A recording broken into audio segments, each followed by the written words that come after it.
ઘેડની અંદર ઘેડના પ્રશ્નોનું નિરાકરણ કરવું હોય તો કોઈ રોબોટિક એન્જિનિયરની જરૂર નથી, કોઈ એઆઈ પદ્ધતિની જરૂર નથી, ત્યાં હજારો ટન રબર લઈ આવવાની જરૂર નથી.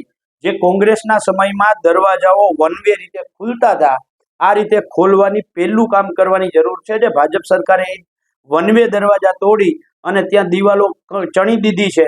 આ દિવાલો ચણી એટલે પાણી રોકી દીધું છે. એનાથી આગળ તમે નેશનલ હાઈવે બનાવ્યો છે. આ નેશનલ હાઈવે છે, આ નેશનલ હાઈવે આવી રીતે આડો ઉભો રહી ગયો છે. ગયા વર્ષનું ઉદાહરણ, મારે જો વિડીયો જોતા હોય તો મારા શિક્ષકને એના શિક્ષકને બેયને હું આ વિડીયો મોકલીશ, બરાબર છે, જોઈ લેજો. આ નેશનલ હાઈવે ની ઉપરથી ગયા વર્ષે પાણી ગયું છે. એનો અર્થ એવો કે નેશનલ હાઈવે એ સિંચાઈ વિભાગ સાથે પરામર્શ કર્યો નથી.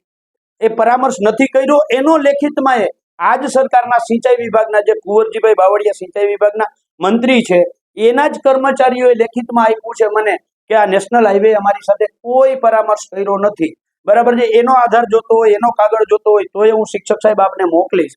એટલે આ બીજું કરવાની જરૂર છે. આ જેવી રીતે કાંસાબળનો કયો કાંસાબળ બગસરાનો રોડ, એવી રીતે તમે રોડ ઊંચા કર્યા છે, એ ન કરો.